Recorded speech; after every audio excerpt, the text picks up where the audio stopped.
Wisp Sports Radio, the voice of women in sport. This is Season 1, Episode 2 of Hockey Talk with Coach Shannon Miller on Wisp Sports Radio. I'm Shannon Miller, and at Wisp Sports, we believe women in sport deserve equal coverage.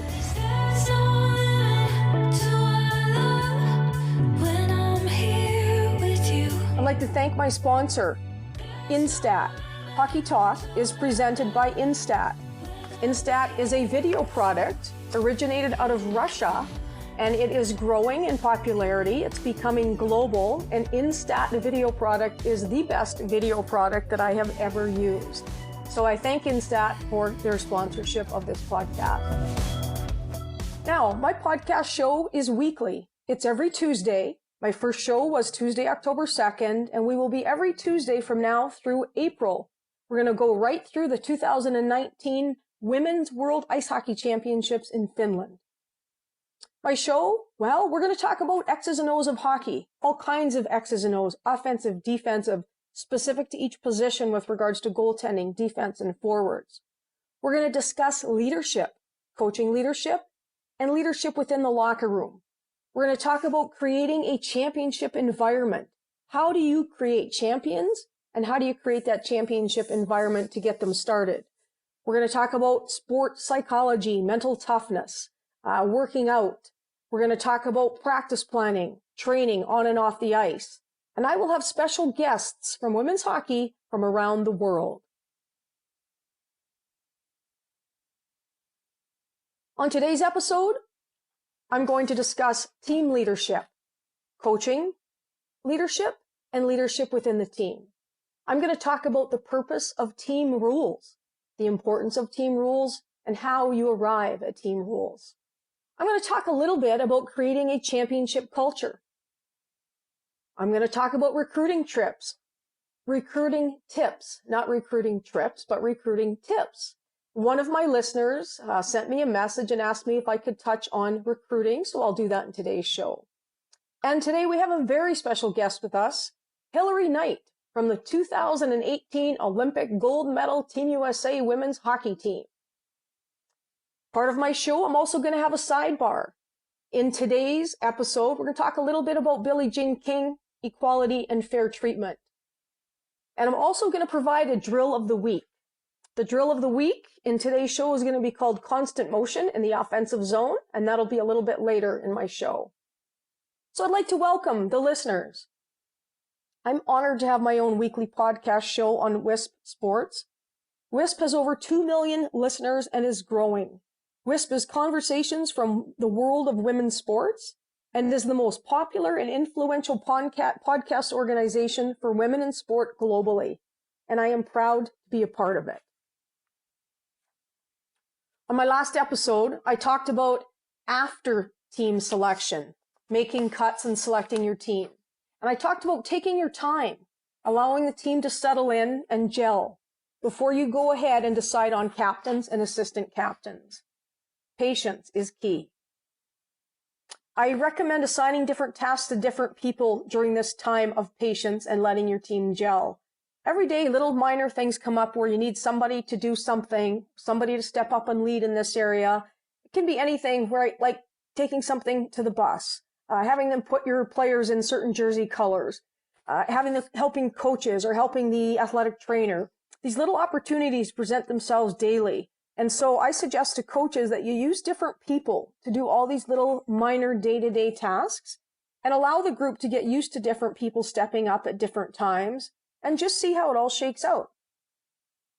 If you take this approach, it creates an environment for leaders to emerge. It gives everybody a chance to step up and lead in different scenarios, but it also gives players an opportunity to see the other players in different roles. Now, each season brings changes. Each season, there are changes within the team that may change the team dynamic and the leadership situation. So do not be stuck on who the leaders were last year and how things were last year. We progress, we move forward, and things change. Again, be patient in the process. Encourage many people to step up and lead, and give them those opportunities to step up and lead before you ever start the process of selecting your captain and your assistant captains. It's a real honor to be chosen as the captain, and it's also a lot of responsibility, and we want to make sure we get it right. I also believe in shared leadership. So in the past, certainly not every season, but in the past, when I have felt that I have a lot of good leaders on my team, I will create a six-pack. Now, you can call it a leadership council, or for fun, I called it the six-pack. And what I did was I had my one captain and two assistant captains in that leadership group, as well as three other strong leaders from within the team that brought a different skill set than what the captain and the assistant captains brought. So my six-pack group was legitimate. They were the strong core leadership group in the team, in the locker room, on the bus, when the team is out socializing. They're involved with the team rules, enforcing the team rules. They are a strong group with a lot of responsibility and enough people in the group to support each other. So this six-pack, that's just a fun tag name I gave it. They discuss team issues. They'll handle team issues internally if it's something that does not have to go to the coaches. And this really helps the team kind of police each other, manage each other, support each other. And over time, even though there might be some bumps in the road, it actually encourages team bonding and team strengthening and them to get to know each other and support each other through some difficult times without running and taking something to the coach. So handling things internally is really important to this group that I refer to as the six-pack. They also discuss team rules and are very involved in setting team rules. They're involved with talking to their teammates about what rules are reasonable and which ones aren't. And they're involved with setting the team rules with the coaches.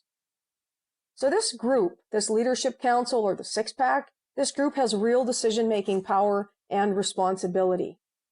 As coaches, we want leaders to lead. Now let's talk about the importance of team rules and how I suggest that maybe you go about setting them.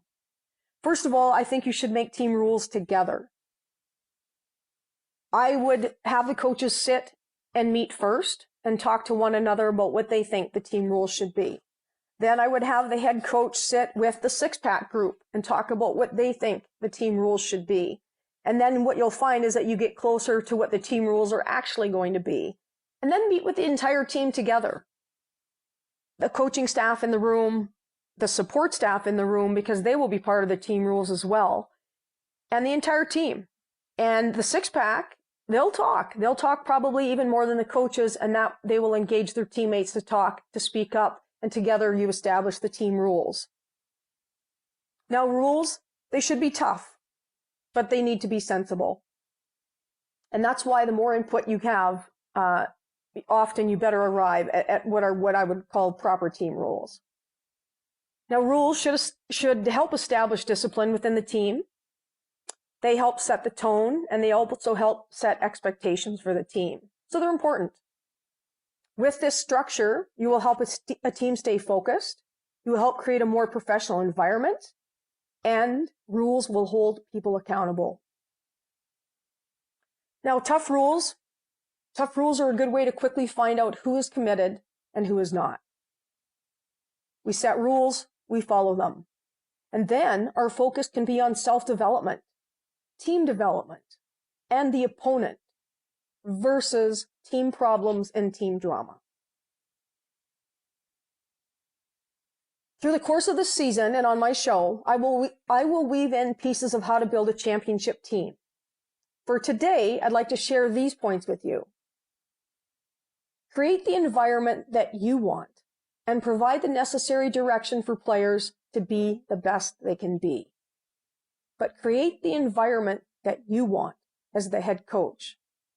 It's very important to establish team culture and accountability, and that solely lies in the head coach's realm and how the head coach can influence the other coaches and the leadership council. Now, while establishing the team culture, it's important for coaches to be firm, but also to be fair. And each day when you prepare for a practice, a video session, a team meeting, or a competition, you have to have the mindset that you are attempting to build champions. You're attempting and creating to build a championship culture, a championship environment, and you're constantly chipping away at attempting to build champions. And culture and environment are key in that. Now, as a coach, you methodically lay out a foundation and you responsibly build on it. It's a long and patient process that you must take one step at a time. Coaches and players must be interconnected. They must push each other to be the best we can be, and we must be able to count on each other. This takes time and trust. Now, trust can develop if everyone is authentic. Authenticity, honest and real. So coaches and players and support staff, everybody, be authentic. Authenticity takes courage, but it's necessary to build a championship team. It requires truth, honesty, honor, respect. Authenticity leads to strong relationships, respect, and support. For years, when I coached college hockey, my foundation was simply 3 words: open, honest, and accepting. Open and accepting to all that are on the team. Everyone. Our differences, our diversity, our team rules, the team goals that we set, and importantly, accepting our assigned roles. Open and accepting. The honest part, open, honest, and accepting. Honest, meaning be authentic. Speak honestly. Be true to yourself. Be true to your teammates. Be true to your coaches, your fans, the officials. Now, these 3 words, we created a foundation based on those 3 words, and we built on that. And every time we found ourselves maybe going off course, we would go back to that foundation of, hey, are we being open? Are we being honest? Are we being accepting? It's a foundation and you build on it. And obviously I talked a lot about excellence, because excellence is key for growth. Excellence is key for trust if you've set team goals to win and to be excellent. So excellence is key. High expectations, clear expectations. When I coach, I am very clear about expectations for myself, my staff, and my team, and insistence on excellence.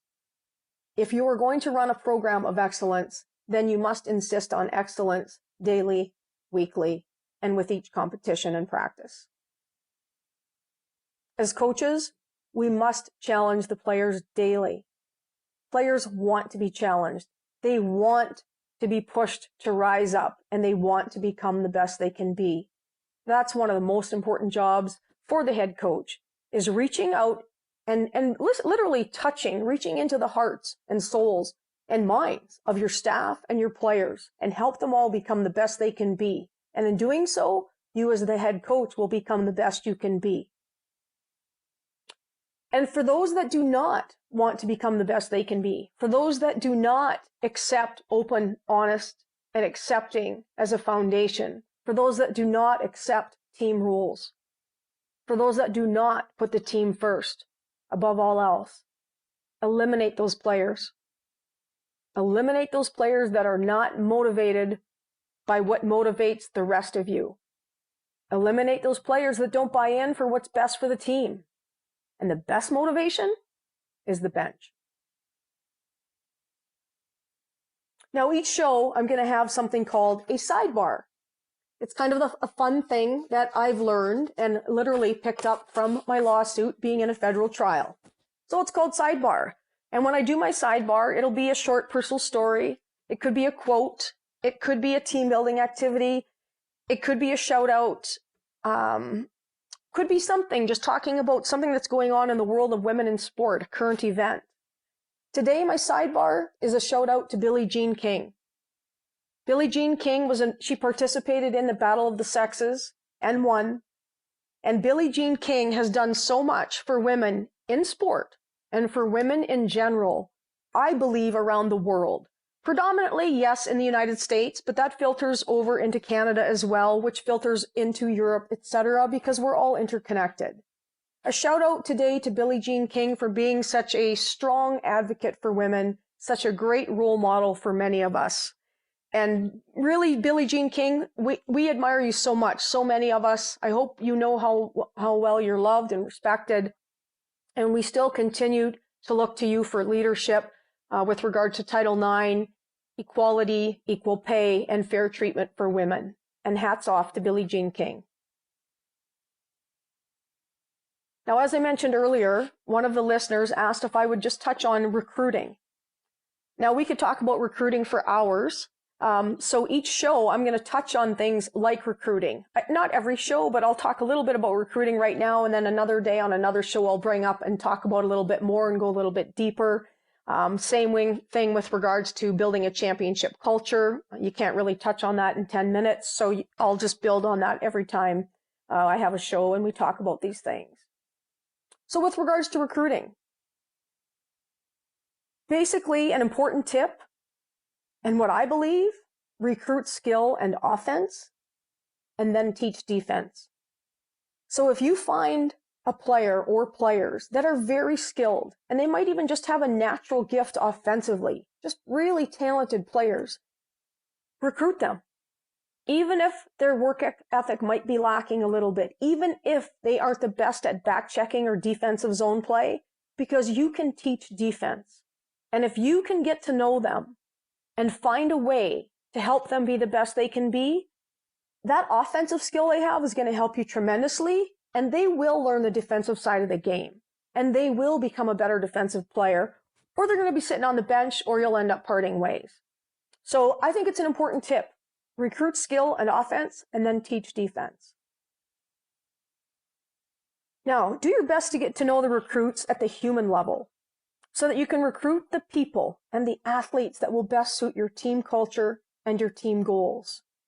This is vitally important because we all know that athletes are different, and athletes have different goals, and athletes thrive in different types of culture. And some people don't want team rules. And some people don't want high expectations, and others thrive in that culture.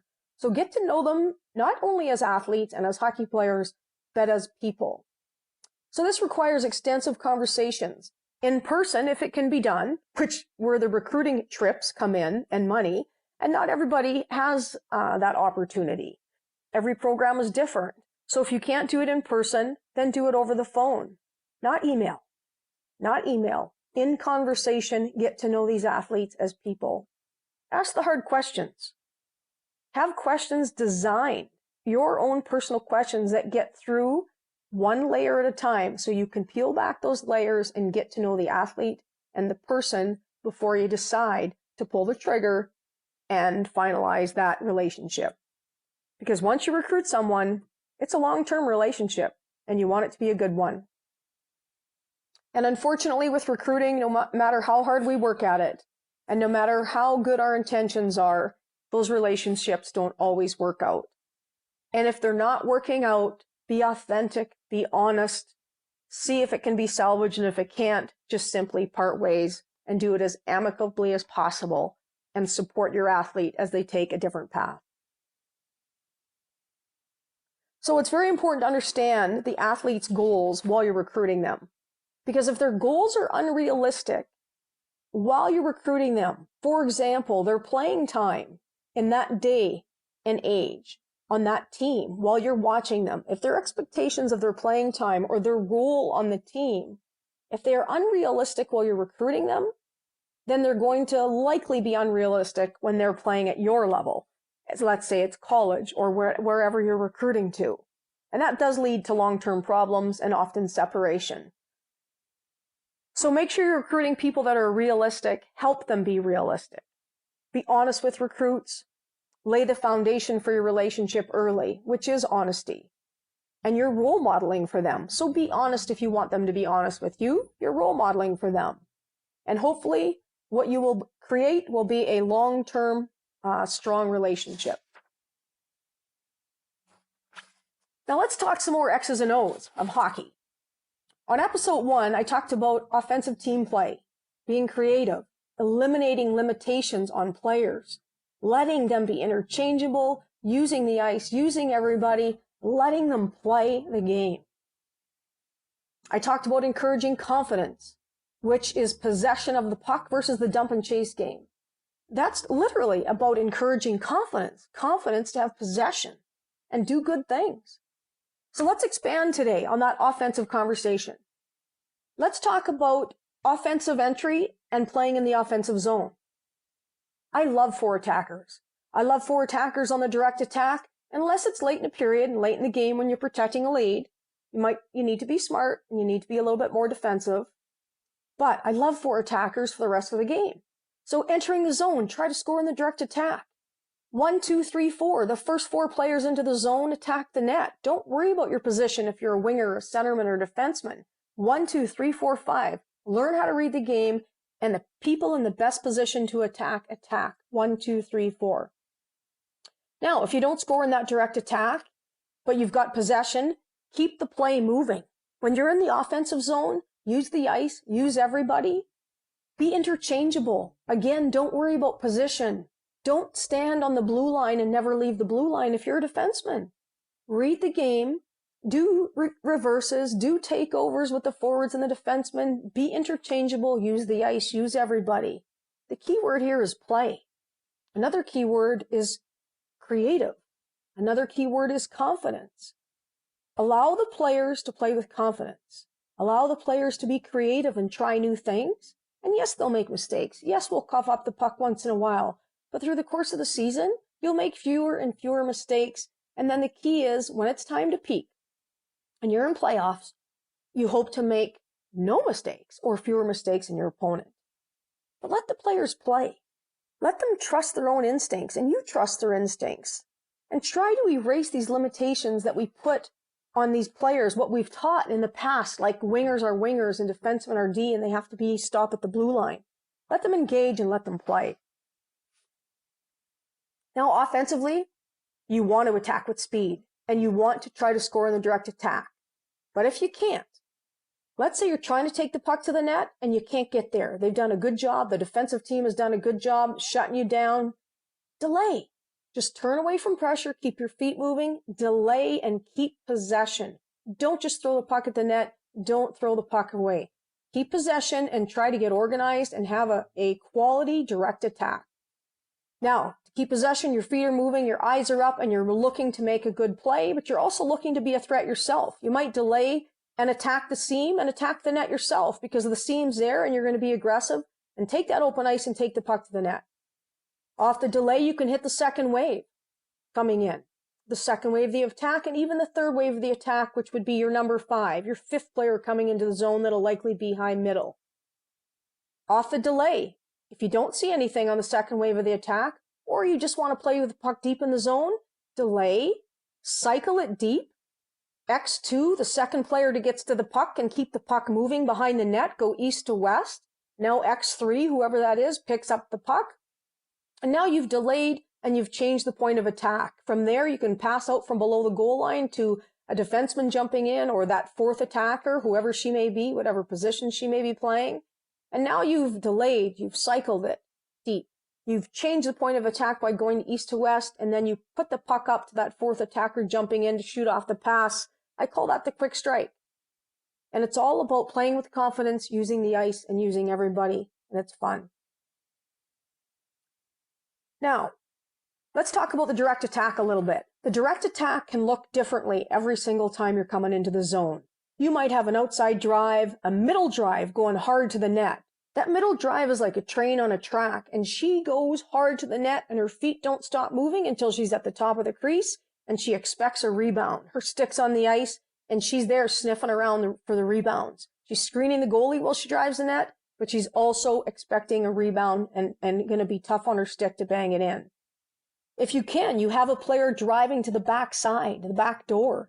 The middle drive might open up a seam for that X1, and then you got X2 as the middle drive where you can pass through that seam to X3 on the back door and score a backdoor goal. But it's also important to have a 4th attacker joining the rush. And in this situation that I've just described, that 4th attacker would come in and be the trailer. She may trail on puck side, or she might just trail in the middle of the ice in that high slot area. And then, of course, you have your 5th attacker coming in high middle for support. Other offensive attacks will create maybe 2 attacking the net. It'll just be 2 players. attacking the net. And then there's two more coming in behind, almost like a box. And then your fifth player, which would be like the roof of the house, if you want to draw out a house. So it would be 2 and 2 and 1. There's all kinds of different combinations that can occur in your offensive attack, on your direct attack. Just be open to trying different things, allowing it to become what it is, and then doing the best with it that you can. And the more you do that, the better your players will become, the more confident they'll become, the more creative they'll become, and just truly just better offensive hockey players they'll become. Now, cycling is a part of the game. You can just do a really quick cycle with 2 players. You can cycle and run a give and go off the cycle, or you can cycle using 3 players. And again, they don't all have to be forwards. You can cycle using 3 players. You can run a high cycle in the offensive zone with the defenseman coming off the blue line. So again, just be open to cycling not being just 2 players or just 3 players or only in the corner of the ice. The cycle can occur down low. It can occur up high. It can occur with any of the 5 players on the ice. But off the cycle, you want to attack. So while you're cycling the puck, you're keeping possession. You're cycling the puck. You've got speed. You've got intention of attacking. So you're looking for an open lane, whether you skate the puck to the net in that open lane, you pass the puck through that open lane to someone else that has a better scoring chance than you, or you've created an open lane to do a low aggressive walkout. You've created an open lane to just shoot the puck on net and have your teammates crash for a rebound. So cycling's a good way to play in the offensive zone, to keep your feet moving, to keep the puck moving, and change a point of attack. And remember this, a quality offensive attack requires speed, requires confidence, and it does require good decision making. Feet moving, eyes up, and remember, use the ice and use everybody. Now, in the offensive zone, I like to play constant motion. I made up a drill, and I actually call it constant motion in the offensive zone. And it's simply 5 versus 3 in the offensive zone with a few little rules for that offensive unit to play by. This constant motion drill is posted as my drill of the week on my Facebook page. And my Facebook page is at Coach Shannon Miller. So that will be posted as drill of the week. I'm just going to walk you through a little bit of it now. So when you're in constant motion in the offensive zone, there's 5 of you on offense and 3 people defending. It's not a power play.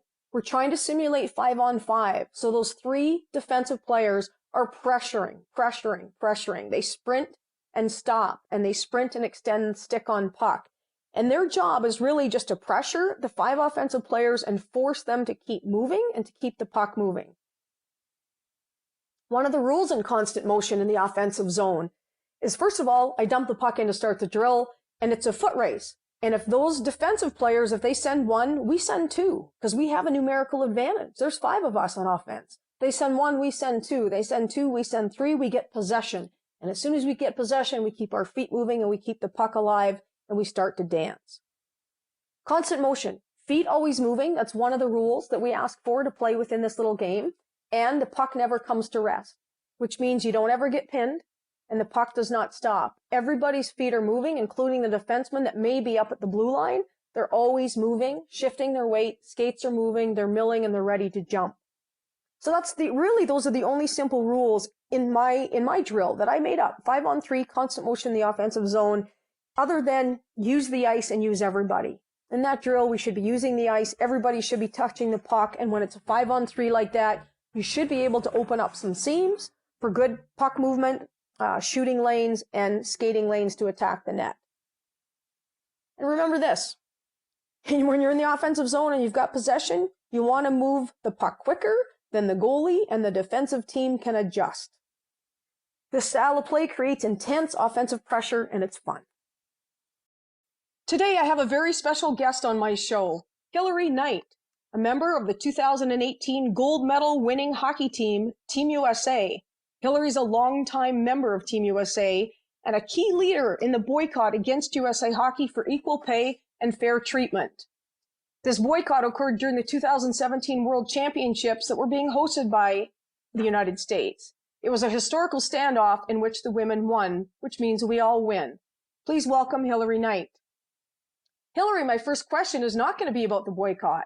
My first question is going to be about the 2018 Olympic gold medal that you won. Talk a little bit about your Olympic experience and the gold medal. Well, thanks for having me. But no, I think it feels like a whirlwind since we won, but it was an incredible journey to go through the ups and downs with that particular team and then finally end the 20-year drought and bring back a gold medal from the Olympics. But I think what stands out most is really our journey to get there and what we had to overcome as a group and the real life challenges that we stuck through, and it just prepared our chemistry for the on ice portion. So by the time we got to the Olympics, the dream was here, it was magic, and it was all flowing, and we were able to come out with a win at the end of the day. Well, the Olympics are obviously the premier sport for women's hockey. It's the Olympics. It's the highest we have, and it's often Team Canada and Team USA in the final. In fact, most often it is. It's rare when it's not. And there's a lot of pressure on both teams to win the gold medal. Now, I believe that as long as you get to that gold medal game and everybody puts everything on the line, and if you can look in the mirror and say you did your absolute best and you walk away with gold or silver, you deserve and you have the right to be proud of yourself. And I firmly believe that 20 years ago when we won Olympic silver and I was the head coach, and I firmly believe that today. However, there's a huge difference when you win gold versus winning silver with what your life is like after the fact. Talk a little bit about what your life has been after the fact, after winning gold.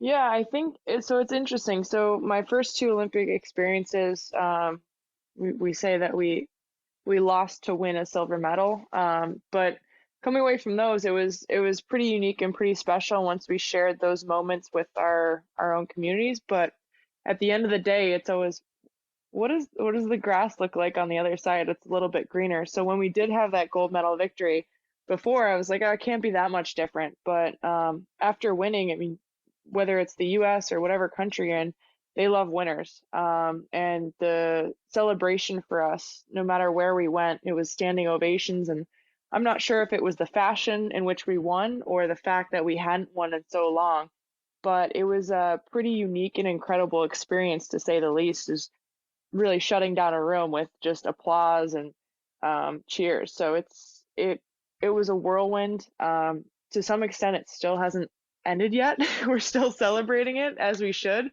But it was cool to be able to have the platform and increase the visibility of the sport just through winning that one game at the end of the tournament. Yeah, absolutely. And I totally understand that.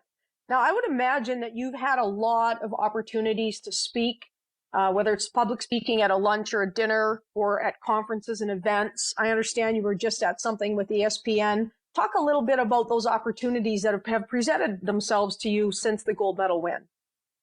Yeah, I think it's interesting. We're athletes, and it would be great to just suit up and play hockey, but we're not simply athletes. We're voices. We're the platform that we've increased not only for our sport, but also fighting for gender equality in the workplace has also sparked interest in other areas and other industries. And that's something that I think if you ask anyone on our team, we take great pride in using the win as a way to vocalize and help lend a voice to people who don't have one. And that win established a greater platform for us to be able to do that and allows us to reach more people all over the world. Yeah, and that's wonderful. And I know all of you are such great ambassadors to the sport, but also just as female athletes and such great role models. And it's so good for young girls to have role models like yourself and Brianna Decker and, Rebecca Johnston and Brianne Jenner. And I mean, the list goes on. And there's more and more coming, and it's growing, and it's pretty exciting time for women's hockey and for young girls. Yeah. Last week on my show, I had Brianna Decker, your teammate. And we just touched on the 2017 boycott against USA Hockey, the standoff. I'd like to go a little bit deeper today for our listeners, because those people that were listening and heard Brianna, we just touched on it. So whatever you're willing to share with us, I know you were one of the key leaders, or so I've been told, with that standoff and a successful standoff. And so can you go just a little bit deeper for us and talk about it? Yeah, I think I was actually just writing a piece about this, but it's I think with sporting moments, you tend to just see the final product and this big boycott and us overcoming, at the time, the bad guys, so to speak, and fighting for equitable support in our sport.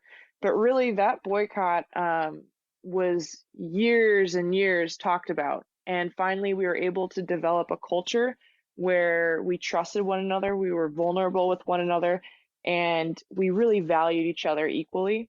To then have these communications and these discussions with USA Hockey 14 months leading in to the World Championship that we were hosting on US soil.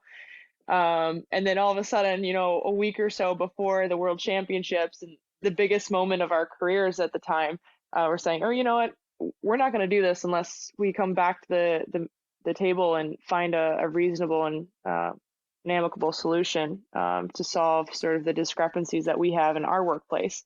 So it was great to see sort of the way that we were able to use social media, the other people that lended their voices and their support, not only in the women's ice hockey, but we had senators, we had the NHLPA, NFL, MLB. It was crazy, the amount of support that we had behind us. But that one moment, it took years to get to that crux, and we were able to come to the table, establish a good foundation for the next generation that's coming up through our program. And I think that's the biggest thing is, no matter if it was your first World Championship or your seventh, we stood together because we knew we were doing something for the greater good. And our team mantra has always been a part of something bigger than ourselves. And I think whether it got super stressful or we didn't really see the light at the end of the tunnel at times, we could rest assured that we were doing something for the right reasons. Well, it's truly amazing. It is remarkable. It is a historical moment, something that will be discussed for many years to come. I applaud you, as many women applaud you, for your courage and your confidence and really your team bonding, the ability for all of you to get on the same page and for all of you to stick together right to the finish line and be successful. It's truly remarkable. And like I said, it's going to be something that goes down in history, and I hope they make a movie about it. And congratulations for your courage.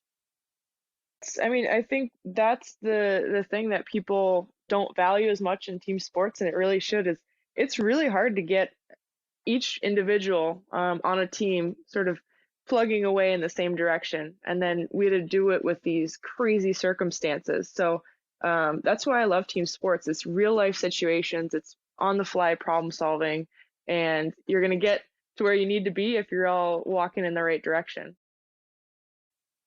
Well, and as a coach myself, as well as many of the coaches listening, we know how important leadership is within the locker room. Just trying to win a short-term event, for example, like a world championship where you're not together all year, but it's a world championship or a national championship or the Olympics where you're together and you're centralized the whole year. As coaches, we know how important leadership is in the locker room. But the leadership that you guys have had in your locker room to do what you've done simply must be amazing. And I know you're one of those people, so hats off to you and to the rest of the leadership on your team. Thank you. Now, equality. So I've heard Billie Jean King speak. She's obviously a supporter of Title IX and a strong advocate for Title IX, as am I. I've heard her speak. I've met her. She's a role model to myself and to so many other women in the country and in North America, really.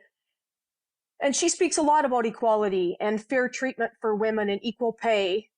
Since your 2017 successful standoff, I know that you've been asked to speak because you won the 2018 Olympic gold, but have you been specifically asked to speak about equality, equal pay, fair treatment for women? Yeah, and I think that's what, for me specifically, I think is super interesting, because when we did have a time to reflect after the Olympics, we did get these opportunities because we were gold medalists and we're number one, and you always want to celebrate the victor. But I found a lot of our opportunities were coming with the stance from the equality standpoint, and fighting for equitable sport or equal pay, what have you, in the workplace. And I think that's something that was special around the time that we were going through that big fight and battle was that we're in a point in time, and just the way the world is that women need to support other women and stand up, and we're all trying to figure out how to support one another to try and get equal pay, not only in my particular industry, but someone else's, and then the next woman and the next woman. So everyone's trying to raise the bar for one another, and it's taken us a while to get to that point, but I think it's great that it's finally coming together. We're still well off than where we need to be, but it's these little battles that are going to help out in the long run. Absolutely. And so many women who have fought those battles for just fair treatment, equal pay, a more equitable experience. A lot of women, including myself, have been attacked by other women, which is really disappointing, and also by some men, but certainly not all men.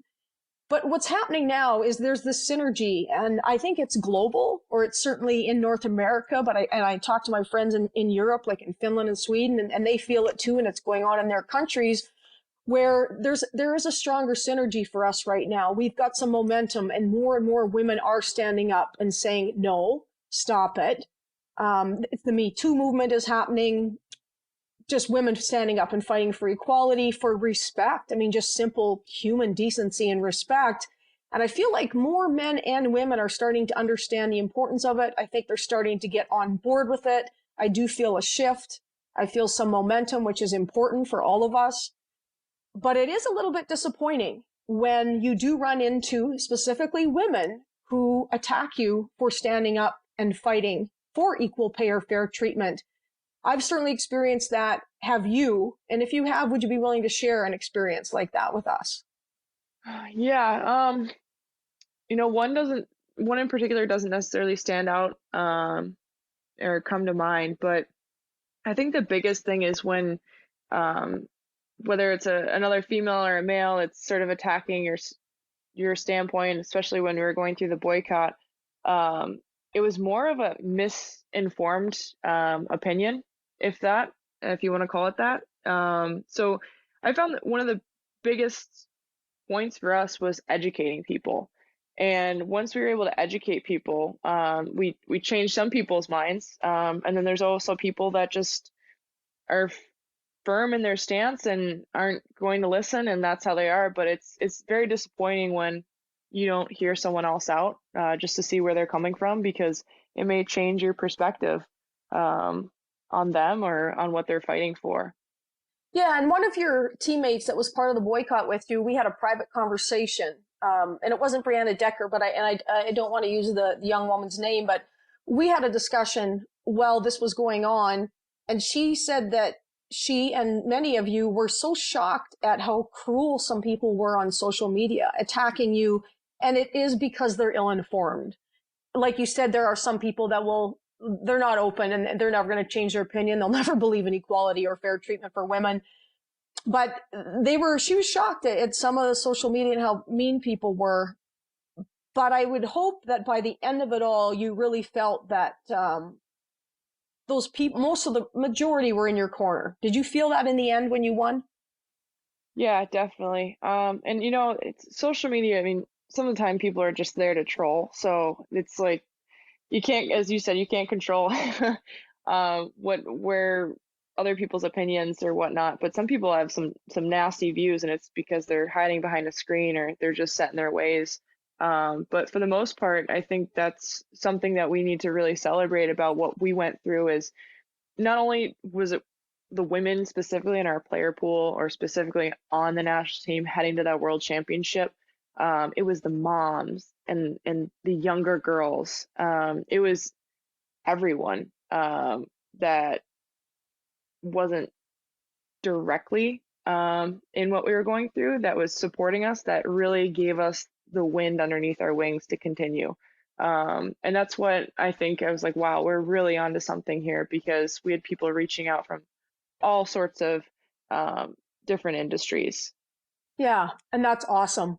When I get interviewed about my lawsuit, still today, the federal trial still isn't really over. It's over, and I won. A jury came back within 3.5 hours with a clear verdict in my favor. I'm still waiting for some input from the federal judge for that to be done before we move on to the state trial. But I'm still getting calls from media and I'm being interviewed, and some are still asking really rude questions and calling me greedy because the jury already awarded me $3.74 million. And we are now waiting for the judge to award me future wage loss. But I didn't make up the system. This is the system, and I'm just inside the system. And some of the media saying that people are attacking me because I'm waiting to hear about my future wage loss and being greedy because I want more money. It's not even, they're just ill-informed because I'm part of the system and I'm waiting to hear, and I'm just taking the process one step at a time. It's not me going to knock on the door and asking for more money. And so I just find people often are ill-informed, and once you educate them, I would think the ones that are reasonable do come over to your side and they understand it and they get on board. And so I've had a similar experience to you. Certainly they parallel each other and there's a lot of intersections. I think once there's sort of money involved, it's sort of, people think that that's sometimes the only quantifiable, argument in there. And a lot of it's just, no, it's more about the principle and standing up and going through due process and setting a standard for the next person who gets treated unfairly. Oh, there's absolutely no question it is. It's about respect, and it's about having the courage to do the right thing, and it affects all of us. So I agree with that. Now, so I've mentioned that I met Billie Jean King and I've heard her speak. She's a role model for me, someone I look up to. I imagine you've met Billie Jean King and had some conversations with her. Yeah, she's wonderful. I'm very happy that she came a long way before us, and we're still continuing to pick up some of the battles that she was fighting years ago. Yeah, and isn't it great that we can have a role model like that? And she's in our corner, still fighting for all of us. And I feel like we're all on the same team. But what a great leader for us to all have. Yep. So now, Hilary, you're living in Montreal. You're playing in the Canadian Women's Hockey League, the CWHL. I'm coaching Calgary in the CWHL. Our first opponent, the first weekend after Thanksgiving, Calgary's playing Montreal. We're going to play against each other. Talk a little bit about the... Watch out. Oh, I am. I know who you are. I'll be watching. I'm kidding. Talk a little bit about your experience in Montreal and why you chose to come to Canada and play in the CWHL, even though it is a pro league and it is global. Yeah, I think, well, I was in Boston for a number of years and I absolutely loved that city and the people there and training there and whatnot, but I sort of needed a change of pace, and I got to the point where, if I'm playing in a league, then technically I'm endorsing it, whether I agree with everything or not. I'm supporting it. I'm playing there, and I'm bringing hopefully an audience, and also there's the training piece, and sometimes you get to a point in your life and you need to switch it up and learn different skill sets, and Montreal seemed like a great fit for me. But also I think playing in the CWHL, I believe in the organization and what they're trying to accomplish. And at the end of the day, it came down to the training environment, the people that I can learn from, and also an organization that I felt comfortable endorsing, so to speak. Yeah, that's awesome.